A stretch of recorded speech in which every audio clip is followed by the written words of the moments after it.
दोस्तों, हम पढ़ रहे हैं कक्षा 11 के विश्व इतिहास विषय का अध्याय 8, जिसका नाम है संस्कृतियों का टकराव। और आज हम इसके अंतिम भाग में पहुंच चुके हैं। और आज अंतिम भाग में हम बात करेंगे इस पूरे अध्याय की क्या परिणाम, यानी कि इन भौगोलिक खोजें जो हुई थी 15वीं से लेकर 17वीं शताब्दी का जो युग था, उसमें जो भौगोलिक खोजें हुई थी जिसमें यूरोपीय देशों ने सबसे महत्वपूर्ण भूमिका निभाई थी। और उन्होंने इस दौरान, हम यहाँ पर पूरा ध्यान केंद्रित कर रहे हैं नई दुनिया पर, यानी अमेरिका महाद्वीप की जो खोज हुई है और वहाँ उपनिवेश जो स्थापित किए गए हैं, इस पूरे घटनाक्रम का, इस पूरे भौगोलिक खोजों का आखिर क्या परिणाम निकले, उसके ऊपर हम आज चर्चा करने जा रहे हैं। परिणाम दोनों तरह के हुए दोस्तों, परिणाम अच्छे भी हुए और बुरे परिणाम भी निकले हैं। तो इस पूरे के बारे में हम चर्चा करते हैं। आइए शुरू करते हैं। देखिए, हमारा टॉपिक है विजय, उपनिवेश, दास व्यापार और इसके परिणाम, यानी इनको हम एक परिणाम के रूप में देखते हैं। क्योंकि सबसे पहले हम देखते हैं कि क्रिस्टोफर कोलंबस जो है अमेरिका महाद्वीप पर पहुंचे। उन्होंने पहली बार अमेरिका की धरती पर कदम रखा और स्पेन के साम्राज्य की स्थापना वहां पर की। और इसके बाद वहां पर स्पेन के साम्राज्य की स्थापना, विस्तार देने के लिए कोर्टेस और पिजारो जैसे सेना नायकों को भी भेजा गया, जिन्होंने लगभग मध्य और दक्षिण अमेरिका पर अपना अधिकार, स्पेनिश साम्राज्य की स्थापना की, साम्राज्य का विस्तार किया। उसके बाद हम देखते हैं कि किस प्रकार कैब्राल के नेतृत्व में पुर्तगाल के साम्राज्य की वहाँ ब्राज़ील, विशेषकर ब्राज़ील में स्थापना होती है। और इसके परिणाम स्वरूप हम ये देख रहे हैं कि वहाँ उपनिवेश, न केवल उपनिवेश स्थापित होते हैं, बल्कि दास व्यापार की भी शुरुआत होती है, जो विश्व इतिहास का सबसे काला अध्याय माना जाना चाहिए। तो इस प्रकार इसके कई तरह की जो घटनाक्रम थे और इनके कई परिणाम निकले, हम इस पर आज चर्चा करेंगे। सबसे पहले देखते हैं कि इसका प्रभाव क्षेत्र क्या था आखिर, यानी किन किन क्षेत्रों पर इस पूरे जो 1500 से लेकर 1700, लेकिन 15वीं से लेकर 17वीं शताब्दी का जो दौर था, ये जो भौगोलिक खोजें हुई थी, इसका प्रभाव, इस उपनिवेशवाद का प्रभाव किन किन क्षेत्रों पर पड़ा। इसमें हम मुख्य रूप से 3 महाद्वीपों को हम शामिल कर सकते हैं। एक तो है इसमें यूरोप, दूसरा है उत्तरी और दक्षिण अमेरिका, तीसरा है अफ्रीका। तो सबसे ज़्यादा जो इस पर प्रभाव पड़े, इन तीनों को ही शामिल करेंगे। अगर बात करें यूरोप की, तो यूरोप के लिए जो इसके परिणाम थे काफ़ी लाभप्रद थे, काफ़ी सकारात्मक परिणाम हुए, क्योंकि उनकी पूरे यूरोप की जो अर्थव्यवस्था थी, जो पूंजीवाद है, उसको एक गति मिली थी इन अमेरिका महाद्वीप के अंतर्गत। उनके जो उपनिवेश उन्होंने बसाए थे, क्योंकि यहाँ से उन्हें बड़ी मात्रा में सोना और चांदी प्राप्त हुआ था, जो कि मुद्रा अर्थव्यवस्था का मुख्य आधार था। इस वजह से यूरोप को कुल मिला के इसका एक बड़ा फायदा हुआ था। जबकि उत्तरी और दक्षिण अमेरिका की बात करें तो यहाँ के जो मूल निवासी थे, यहाँ के जो मूल समुदाय थे, उनको इसका भयंकर परिणाम यहाँ पर उनके लिए हुआ था। क्योंकि वो जो मूल समुदाय थे, जिसमें अरावाकी समुदाय को हम शामिल कर सकते हैं, तूपीनामा समुदाय थे, या फिर हम एस्टेक सभ्यता की बात करें, जो बड़े बड़े साम्राज्य थे, जैसे एस्टेक साम्राज्य, इंका साम्राज्य, माया सभ्यता, वो भी पूरी तरह से लगभग समाप्त हो गए थे। और यहाँ की जो मूल आबादी थी वो लगभग वो समाप्त हो गई थी।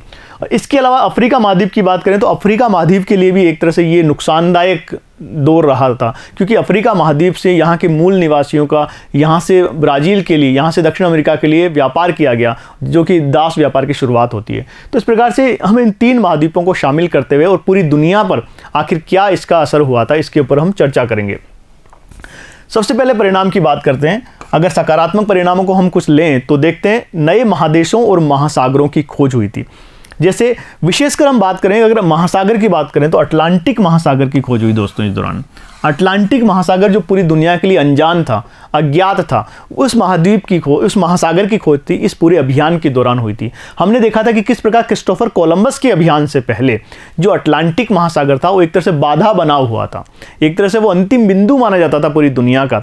लेकिन जैसे ही क्रिस्टोफर कोलंबस ने अपने अभियान की शुरुआत की और उन्होंने अमेरिका की धरती पर कदम रखा, नई दुनिया की धरती की खोज की, उसके बाद जो अटलांटिक महासागर है, पूरी दुनिया के लिए एक पुल का काम उसने किया और नई संभावनाओं का द्वार खोला पूरी दुनिया के लिए। तो एक नए महासागर की खोज हुई थी, अटलांटिक महासागर की। तो बहुत अच्छी बात थी एक नए महासागर की खोज होना, जो कि संभावनाओं का महासागर। बाद में जाके हम देखते हैं कि जो अटलांटिक महासागर है, आज अगर देखें तो दुनिया के जो अधिकांश व्यापार का हिस्सा, क्योंकि दुनिया का जो सबसे शक्तिशाली देश आज अमेरिका है, वो इसी महासागर के तट पर है। यूरोप के जो अधिकांश जो बड़े देश हैं वो भी इस महासागर के तट पर आते हैं। इसके अलावा जो दक्षिण अमेरिका का जो लंबा तट है वो भी इसके अंतर्गत आता है, और अफ्रीका एक तरफ इसके महाद्वीप है। तो इस तरह अटलांटिक जो महासागर आज विश्व व्यापार की धुरी बन चुका है, तो उस समय उस महासागर की खोज की गई थी।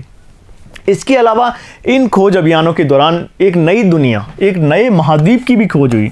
नई दुनिया से आशय था कि अमेरिका महाद्वीप की खोज हुई, और अमेरिका महाद्वीप से हमारा आशय है उत्तरी और दक्षिण अमेरिका महाद्वीप, दोनों इसमें शामिल किए जाते हैं, उत्तरी और दक्षिणी अमेरिका महाद्वीप। दक्षिणी अमेरिका महाद्वीप दोनों ही इसमें शामिल किए जा सकते हैं। इसके अलावा जो मध्य अमेरिका, जो मैक्सिको वाला हिस्सा है, उसकी भी खोज की थी। हमने देखा था कि किस प्रकार क्रिस्टोफर कोलंबस जो है पहली बार नई दुनिया की खोज करते हैं। उस समय ये जो दुनिया थी बिल्कुल नई थी। हालांकि क्रिस्टोफर कोलंबस जो थे वो भारत की खोज के लिए या भारत के लिए निकले थे, लेकिन जो पश्चिम की तरफ से जा रहे थे, इसीलिए उन्हें एक नए रास्ते की वजह से एक नई दुनिया की खोज हुई थी और एक नया महाद्वीप हमारे सामने आता है। इसके अलावा पश्चिम से पूर्व के रास्ते की खोज भी की गई। सबसे महत्वपूर्ण बात थी कि हम ये देख रहे हैं इन पूरे खोज अभियानों के दौरान जो कि अटलांटिक महासागर पार करके किए गए थे, वो मुख्य रूप से जितने भी अभियान थे वो कहीं ना कहीं वो अभियान जो थे पूर्व के लिए किए गए थे, पूर्व की ओर किए। क्योंकि दोस्तों हमने देखा था कि जब कुस्तुनतुनिया जो जगह है उस पर जब तुर्कों का अधिकार हो गया था, कुस्तुनतुनिया पर तुर्कों का अधिकार हो जाने की वजह से क्या हुआ, वो जो व्यापार मार्ग थे एशिया के लिए या पूर्वी दुनिया के लिए, जो उनके व्यापार मार्ग थे पूरी तरह से बाधित हो गए थे। इसकी वजह से जो यूरोप के जो देश थे उन्होंने नए मार्गों की खोज की, विशेषकर पश्चिम दिशा से पूर्व की ओर रास्तों की खोज जब उन्होंने करना शुरू किया तो नए मार्ग उन्होंने खोजे। हालांकि नए मार्गों की वजह से हमने देखा कि एक अटलांटिक महासागर की खोज हुई और नई दुनिया की खोज भी हुई थी। लेकिन इसके अलावा जो नए मार्ग थे पश्चिम के लिए, जो पूर्व के लिए जो नए मार्ग थे, उनकी खोज भी इसी वजह से हुई थी और क्रिस्टोफर कोलंबस भी मुख्य रूप से इसी वजह से गए थे। तो और हमने देखा था कि शुरुआत में जब वो नई दुनिया की धरती पर उतरते हैं तो वो उसे एक तरह से अचानक वो भारत समझते हैं उसे। तो यहाँ हम देख रहे हैं कि पश्चिम की ओर से पूर्व के रास्तों की खोज की गई, पूर्व के मार्गों की खोज की गई। तो ये तीन बहुत महत्वपूर्ण परिणाम यहाँ निकले, नए महादेशों और नए महासागरों की खोज और नए रास्तों की खोज। ये सकारात्मक परिणाम आप कह सकते हैं। इसके अलावा अंतर्राष्ट्रीय व्यापार और औद्योगिकीकरण को इससे बढ़ावा मिला काफ़ी। ये जो पूरे घटनाक्रम था, ये जो पूरी खोजें थी, इनसे न केवल अंतर्राष्ट्रीय व्यापार बढ़ा बल्कि औद्योगिकीकरण भी हुआ। मुख्य रूप से ये जो वाणिज्यवाद है, अंतर्राष्ट्रीय व्यापार की शुरुआत जो है, इसका जो पूरा फायदा है वो मुख्य रूप से यूरोप केंद्रित ही था दोस्तों। और इसकी वजह ये थी कि जो स्पेन में जो बड़ी संख्या में उन्हें सोने और चांदी की जो खानें मिली थी उनकी बहुत फ़ायदा हुआ, क्योंकि इस समय तक आकर यूरोप में एक मुद्रा अर्थव्यवस्था खड़ी हो चुकी थी और पूरी जो अर्थव्यवस्था थी यूरोप की और यहाँ तक कि कई दुनिया के कई हिस्सों में भी जो मुद्रा अर्थव्यवस्था है पूरी अर्थव्यवस्था का आधार हो गई थी। तो सोना चांदी की जो उपयोगिता थी वो बढ़ गई थी अब लोगों के लिए, क्योंकि बहुत ज़्यादा मात्रा में यहाँ से सोना चांदी यूरोप के देशों में आयात किया जा रहा था। इसके अलावा जो स्पेन और पुर्तगाल के नए अब हम ये देख रहे हैं कि जब ये सोने चांदी का जो व्यापार होने लगा, जब ये देखा जाने लगा कि यहाँ का जो व्यापार था काफ़ी लाभप्रद था, तो स्पेन और पुर्तगाल के बाद कुछ नए प्रतियोगी भी सामने आते हैं। नए प्रतियोगियों में हम किस किस को शामिल कर सकते हैं? नए जो प्रतियोगी थे उसमें हम सबसे महत्वपूर्ण थे इंग्लैंड। इसमें इंग्लैंड शामिल हुआ, इसमें बेल्जियम था, बेल्जियम इसमें शामिल था, इसमें हॉलैंड भी शामिल था। तो ऐसे कई नए प्रतिद्वंदी इसके लिए, इसके अलावा फ्रांस भी था। तो नए प्रतिद्वंदी इसमें आ गए और बाद में जाके हम दोस्तों देखते हैं कि इस पूरे व्यापार का, इन पूरी भौगोलिक खोजों के जो परिणाम थे वो उतना फ़ायदा स्पेन और पुर्तगाल इसका नहीं उठा पाए जितना ज़्यादा फ़ायदा इसका सबसे ज़्यादा इन देशों ने उठाया। विशेषकर इंग्लैंड को सबसे ज़्यादा इसका फ़ायदा होते हुए हम देखते हैं। और इसके अलावा एक फ़ायदा, एक इसका परिणाम ये भी निकला कि जो बड़ी बड़ी संयुक्त पूंजी कंपनियों की भी स्थापना हम होते हुए देखते हैं इस दौर में। इसकी वजह से हम देखते हैं ईस्ट इंडिया कंपनी जो है, ईस्ट इंडिया कंपनी की भी जो स्थापना होती है इसी दौर में होती है। इसके अलावा डच इंडिया कंपनी जो है, ईस्ट कंपनी थी, उसकी स्थापना भी होती है। फ्रेंच कंपनी जो थी उसकी स्थापना भी होती है और भी बहुत सारी कंपनियां होती हैं। लेकिन जो इतिहास में हम विशेषकर भारत के इतिहास में देखें तो ईस्ट इंडिया कंपनी की जो स्थापना थी उसने पूरी दुनिया का, विशेषकर ना केवल भूगोल बदला बल्कि पूरी दुनिया का इतिहास ही उसने बदल के रख दिया और अधिकांश जो देश थे उन पर उसने अपना उपनिवेश स्थापित किए थे। तो एक बड़ी बड़ी संयुक्त पूंजी कंपनियों की स्थापना भी हुई थी। इसके अलावा कुछ इन पूरी भौगोलिक खोजों के परिणाम स्वरूप कुछ नई वस्तुओं की जानकारी भी दुनिया को मिली। जब दोस्तों यहाँ पर नई दुनिया की खोज हुई तो जो यूरोपवासी यहाँ पर आए उनको कुछ नई वस्तुएं मिली। जैसे उन नई वस्तुओं में हम शामिल कर, हालांकि ये जो वस्तुएं हैं ये आज हमारे आम जीवन का हिस्सा बन चुकी है। आज हमें नहीं लगता कि शायद ये वस्तुएं बिल्कुल नई है, लेकिन उस ज़माने में ये वस्तुएं यूरोपवासियों के लिए नई थी और यूरोपवासी वो लोग थे जिन्होंने पूरी दुनिया से इन वस्तुओं का परिचय कराया था। जिन वस्तुओं में मुख्य रूप से हम शामिल कर सकते हैं, तंबाकू को शामिल कर सकते हैं। आलू जो है आज हम देखते हैं कि सामान्य वस्तु हो गई हमारे जीवन की, वो भी इसी दौरान मिली थी। इसके अलावा गन्ने की जो चीनी प्राप्त की थी इसी दौरान, लाल मिर्च जो है वो इसी दौरान प्राप्त हुई थी। इसके अलावा जो मक्का सबसे महत्वपूर्ण है, जो सबसे महत्वपूर्ण फसल है मक्का, वो इसी पूरे अभियान के दौरान हमने देखा था कि जो अमेरिका महाद्वीप है, जो नई दुनिया के जो लोग थे, अधिकांश उनकी जो मुख्य फसल थी वो क्या थी? मक्का थी। इसके अलावा जो रबड़ है वो भी एक प्रमुख फसल हुआ करती थी। तो ये जो वस्तुएं थी इनका पूरी दुनिया से परिचय किसने कराया? यूरोपवासियों ने कराया और इन भौगोलिक खोजों के बाद ही ये संभव हो सका था। इसके अलावा हम देखते हैं कि उत्तरी और दक्षिण अमेरिका के मूल निवासियों पर क्या, अभी तक हमने जो देखे वो इसके सकारात्मक प्रभाव थे दोस्तों, लेकिन अब जो प्रभाव हम देख रहे हैं वो क्या है, इसके नकारात्मक प्रभाव है। कुछ नकारात्मक प्रभावों की भी अगर बात करें तो इसमें ही शामिल किए जा सकते हैं नकारात्मक प्रभाव। और ये जो नकारात्मक प्रभाव थे ये मुख्य रूप से जो वहाँ के मूल निवासी थे नई दुनिया के, यानी उत्तरी और दक्षिण अमेरिका के जो निवासी थे, उनके लिए सबसे ज़्यादा इसके परिणाम, जो खतरनाक परिणाम निकले थे। हम देख रहे हैं कि जो वहाँ की जो मूल निवासी थे और वहाँ की जो मूल जनसंख्या थी वो लगभग ख़त्म सी हो गई थी। जो मूल निवासी या मूल समुदाय थे उनकी जनसंख्या में बहुत बड़ी कमी आई थी दोस्तों। और एक दौर ऐसा भी था कि जब यूरोपीय आक्रमण से पहले यूरोपीय जब यहाँ नहीं आए थे तो ये माना जाता है कि यहाँ की जनसंख्या लगभग 7 करोड़ हुआ करती थी। 7 करोड़ जनसंख्या लगभग यहाँ थी, लेकिन उनके जाने के बाद, उनके आने के बाद यहाँ लगभग 3.5 करोड़ लोग ही, यानी लगभग आधी जनसंख्या समाप्त हो गई थी। और इसके बहुत से कारण थे दोस्तों। एक तो कारण ये था कि वहाँ पर जो यूरोपवासी आए थे वो अपने साथ कई तरह की बीमारियाँ लेके आए थे, और इस तरह की बीमारियाँ जो थी जो पुरानी दुनिया की बीमारियाँ थी। पुरानी दुनिया का मतलब जो यूरोप के देश थे उनसे हमारा यहाँ पर आश्रय है। जो पुरानी दुनिया का जो बीमारियाँ थी, जैसे कि चेचक की अगर हम बात करें, वो बिल्कुल नई तरह की बीमारी थी यहाँ के मूल निवासियों के लिए। तो जब ये बीमारियाँ उनके साथ आई, और क्योंकि उनके अंदर प्रतिरोधक क्षमता थी नहीं वहाँ के मूल निवासियों में, इसीलिए वो काफ़ी वो उससे ज़्यादा संक्रमित हुए और उनकी एक बड़ी जनसंख्या जो थी वो काल के ग्रास में चली गई।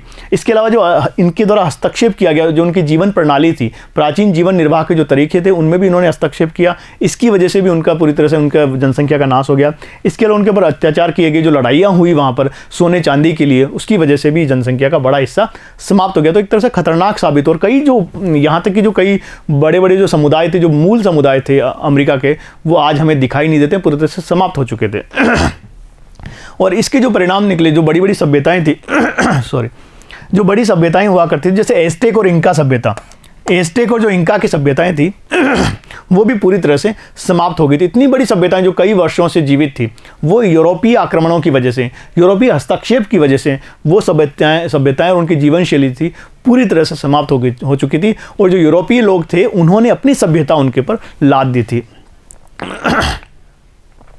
अब देखें कि इसका सबसे भयंकर परिणाम अगर हम देखते हैं, सबसे खतरनाक परिणाम या सबसे नकारात्मक जो परिणाम था इसका, वो क्या हुआ था उसके बारे में अगर हम चर्चा करें तो वो है दास व्यापार। यहाँ के मूल निवासियों को ना केवल गुलाम बनाया गया बल्कि हम देखते हैं कि जब ब्राज़ील में पुर्तगाल के साम्राज्य की स्थापना हुई और वहाँ के स्थानीय लोगों ने जब इसका प्रतिरोध किया था, तो प्रतिरोध किया और वो वहाँ से पलायन कर जाते हैं, तो इसके बाद एक विकल्प के रूप में तलाश की जाती है पश्चिम अफ्रीका में, और यूरोपीय लोग पश्चिम अफ्रीका जाकर वहाँ से आयात करते हैं दासों का। तो इस प्रकार अफ्रीका में भी दास व्यापार की शुरुआत होती है इन्हीं अभियानों के बाद। तो सबसे काला अध्याय है, सबसे काला पक्ष है ये पूरे विश्व इतिहास का, और वो जो इसी दौरान शुरू हुआ था। चांदी खानों में काम करने के लिए विशेषकर यहाँ गुलाम बनाए जाते थे। यहाँ पर अगर हम बात करें तो स्पेन जो था, स्पेन ने जब यहाँ पर अपने साम्राज्य की स्थापना की तो यहाँ के जो मूल निवासी थे उन्हें गुलाम बनाना शुरू कर दिया था। उन्हें गुलाम बनाकर चांदी या सोने की खानों में काम करवाते थे। लेकिन जब ये, जैसा अभी हमने बताया, जब पुर्तगालियों ने यहाँ पर अपने साम्राज्य की स्थापना की तो उन्हें क्योंकि गुलाम स्थानीय लोग नहीं मिले थे, इसीलिए उन्होंने अफ्रीका जाना शुरू कर दिया और अफ्रीका से गुलामों का आयात करना उन्होंने शुरू। और उन्होंने मुख्य रूप से किसके लिए, जो यहाँ के पशुपालन था, यहाँ की जो कृषि थे, यहाँ के अपने फार्म हाउसेज में काम कराने के लिए, जो बड़े बड़े फार्म थे खेती के, कृषि के, उनमें काम कराने के लिए विशेषकर वहाँ से गुलामों का आयात किया गया था। और देख रहे हैं कि 1550 से लेकर 1880 ईस्वी तक लगभग 30 लाख गुलामों का आयात किया गया। बड़ी संख्या दोस्तों। तो दोस्तों यहाँ पर आपको ये अफ्रीका महाद्वीप का एक मानचित्र दिया गया है और उसमें दिखाया गया है कि अफ्रीका के किन किन हिस्सों से, दुनिया के किन हिस्सों में दासों का व्यापार किया जाता था। तो हम यहाँ देख सकते हैं कि जैसे यहाँ ये तीर के निशान आपको दिखाए गए हैं। जैसे कि यहाँ पर अगर बात करें अंगोला और कांगो से दासों का व्यापार किया जाता था। इसके अलावा मोजाम्बिक से किया जाता था। मोजाम्बिक की अगर हम बात करें तो पश्चिम एशिया के लिए यहाँ से व्यापार होता था दासों का। इसके अलावा अंगोला और कांगो की अगर आप बात करें तो यहाँ से दक्षिण अमेरिका के लिए दासों का व्यापार किया जाता था। इसके अलावा इबोलैंड जो है, उस इबोलैंड से यहाँ पर ना केवल उत्तरी कैरेबियन द्वीप समूह के लिए व्यापार होता था, उत्तरी अमेरिका के लिए दासों का व्यापार होता था, बल्कि यूरोप के लिए भी दासों का व्यापार किया जाता था। इसके अलावा जो गोरी जगह हैं, सेनेगाम्बिया है, सिमरालोन है, अल्मीरा है, इनसे भी अमेरिका महाद्वीप के लिए, कैरेबियन द्वीप समूह के लिए दासों का व्यापार किया जाता था। और यहाँ से पश्चिम एशिया, यहाँ तक कि पश्चिम एशिया के लिए भी दासों का व्यापार किया। तो दोस्तों पूरी जो अफ्रीका महाद्वीप है जो पूरा अफ्रीका महाद्वीप आप देखते हैं तो पूरी तरह से वहाँ के दासों का व्यापार पूरी दुनिया के लिए किया जाता है। तो एक तरह से ये पूरा जो मूल यहाँ के मूल निवासी हैं उनको दास बनाने की जो प्रथा थी वो इसी दौर में शुरू हुई थी। और ये पूरे विश्व का एक सबसे घिनौना पक्ष, पूरे विश्व इतिहास का घिनौना पक्ष अगर हम देखते हैं तो वो यही है। अब दोस्तों देखते हैं आखिर क्या इस पूरे अध्याय की अगर हम बात करें तो हमने देखा कि 19वीं शताब्दी में आकर जो यहाँ पर जितना स्पेन और पुर्तगाल ने पूरे अमेरिका और उत्तरी अमेरिका दक्षिण अमेरिका महाद्वीप में अपने साम्राज्य की स्थापना की थी, तो उसके बाद आकर लेकिन इनके विरुद्ध वहाँ धीरे धीरे वहाँ पर जो स्थानीय लोग थे या फिर जो यहाँ पर आके यूरोपीय लोग जो बस गए थे उन्होंने मुख्य रूप से स्पेन और पुर्तगाल के विरुद्ध विद्रोह किए। और इस विद्रोह का हम सबसे बड़ा उदाहरण हम देख सकते हैं कि जो संयुक्त राज्य अमेरिका था, यूएसए जिसे हम कहते हैं, उसने भी एक बड़े क्रांति की बड़ा आंदोलन किया, विद्रोह किया और वहाँ से जो मूल यूरोपीय शासन था उसे उखाड़ फेंका था। इसके अलावा अनेक देश, और फिर 19वीं शताब्दी अगर अनेक देश स्वतंत्र हो जाते हैं। अब पूरी इस विरासत की बात करें, जो भौगोलिक खोजें थी, आखिर इन्होंने क्या विरासत, उनकी विरासत क्या है, आज हमें क्या क्या चीज़ें ऐसी दिखाई देती है जो उस दौरान स्थापित हुई थी। हम देखते हैं कि विशेषकर जो दक्षिण अमेरिका महाद्वीप है दक्षिण अमेरिका महाद्वीप को अक्सर लैटिन अमेरिका महाद्वीप भी कहा जाता है, अक्सर इसके लिए शब्द यूज होता है लैटिन अमेरिका। तो इसकी वजह ये दोस्तों कि यहाँ जब पुर्तगाल और जो स्पेन के जब लोग आए और उपनिवेश स्थापित करने के लिए, तो वो अपने साथ जो भाषा लेके आए थे लैटिन, क्योंकि स्पेनिश और पुर्तगाली जो भाषा है वो लैटिन परिवार का ही, लैटिन भाषा परिवार का ही हिस्सा है। तो इसी वजह से अधिकांश जो लोग थे वो लैटिन भाषी थे। इसी वजह से इसको दक्षिण अमेरिका जो महाद्वीप है उसे लैटिन अमेरिका महाद्वीप भी कहा जाने लगेगा। इसके अलावा उसी दौर में आज हम देखते हैं कि जो अमेरिका महाद्वीप है उसका जो अधिकांश धर्म जो है, अधिकांश हिस्से का या अधिकांश लोगों का जो धर्म है वो कैथोलिक धर्म है, कैथोलिक ईसाई धर्म है, वहाँ का ईसाई धर्म है। इसी वजह से ईसाई धर्म का प्रचार प्रसार उस दौर में हुआ था और इसी वजह से आज हम देखते हैं कि पूरे महाद्वीप का, इन दोनों ही महाद्वीपों में ईसाई धर्म आज पूरी तरह से फैला हुआ है। अब दोस्तों कुछ घटनाओं की बात कर लेते हैं क्योंकि ये अध्याय समाप्त होने वाला है। तो जिस दौरान हमने पूरी जो घटनाएं पढ़ी हैं, एक बार आपके लिए उनका क्विक रिवीजन, एक बार उनका रिवीजन होना जरूरी है। और ये घटनाएं आपकी पुस्तक में हालांकि दी गई है और मैं कहूँगा कि इन घटनाओं को कम से कम आप जरूर याद रखें। एक विश्व इतिहास का विद्यार्थी होने के नाते आपको जरूर याद होनी चाहिए। ये कौन कौन सी घटनाएं थी और विशेषकर हम बात करेंगे जो घटनाएं हैं 15वीं से लेकर 17वीं शताब्दी के बीच की है।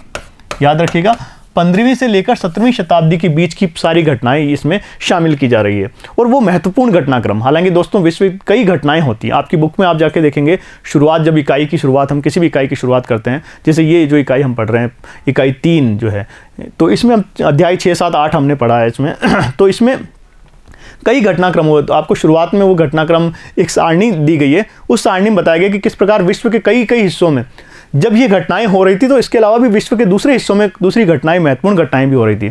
तो घटनाएं हम इसलिए शामिल करते हैं कि उस घटना का क्या महत्व है, तो किसी एक घटना को लेकर ही हम अध्ययन कर सकते हैं। दोस्तों एक साथ सब घटनाओं का अध्ययन संभव नहीं होता है, इसीलिए आपकी पुस्तक का नाम भी है विश्व इतिहास के कुछ विषय। तो कुछ विषय जिन्होंने पूरी दुनिया को प्रभावित किया उनके बारे में हम अध्ययन कर रहे हैं। देखिए सबसे पहले जो सबसे 15वीं से लेकर 17वीं शताब्दी के बीच जो घटनाएं हुई, जिसे भौगोलिक खोज की शताब्दियां कह सकते हैं हम, उसमें सबसे पहले जो घटना है, सबसे महत्वपूर्ण घटना है, वो है 1492 ईस्वी की कोलंबस ने बहामा द्वीप समूह और क्यूबा पर स्पेन की दावेदारी की। सबसे पहले 12 अक्टूबर 1492 ईस्वी को जब ये स्पेन क्रिस्टोफर कोलंबस नई दुनिया की धरती पर उतरे, अमेरिका की धरती पर उतरे, तो ये घटना सबसे महत्वपूर्ण मानी जाती है। यानी इस दिन उन्होंने खोज की, एक नया महाद्वीप खोज लिया। इसके बाद 1494 ईस्वी अनखोजी दुनिया का पुर्तगाल और स्पेन के बीच का बंटवारा, बहुत ही महत्वपूर्ण तिथि है ये भी दोस्तों, जब कि हमने आपको बताया कि लाइन ऑफ डिमार्केशन बनाई गई थी इस दौरान, एक लाइन ऑफ डिमार्केशन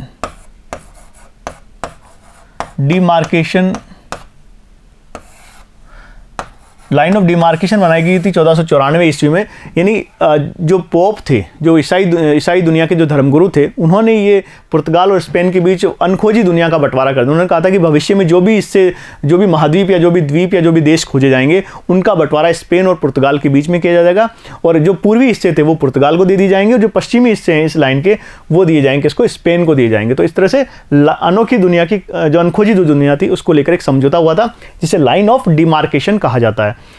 1497 पे आते हैं हम लोग। 1497 ईस्वी में क्या हुआ है, एक अंग्रेज यात्री हैं जॉन कैबोट, वो पहली बार उत्तरी अमेरिका के समुद्र तट की खोज करते हैं।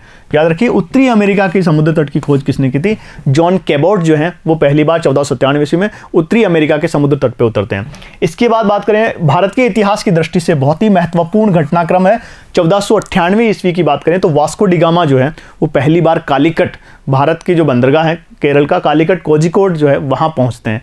शुरुआत में अक्सर ऐसा पुराने जो इतिहासकार है वो कहा करते थे कि उन्होंने भारत की खोज की, लेकिन जो आधुनिक इतिहासकार हैं या अब एक तरह से ये बात स्पष्ट हो गई कि भारत की खोज उन्होंने नहीं की, भारत तो काफ़ी सदियों से वहाँ था, भारत तो अपने आप में उपस्थित था, लेकिन इन लोगों के लिए पहली बार उनकी नज़र में वो भारत आया। तो 1498 ईस्वी में जो वास्को डी गामा थे वो कालीकट के बंदरगाह पर पहुंचे थे। ये भारतीय इतिहास की दृष्टि से महत्वपूर्ण घटनाक्रम है।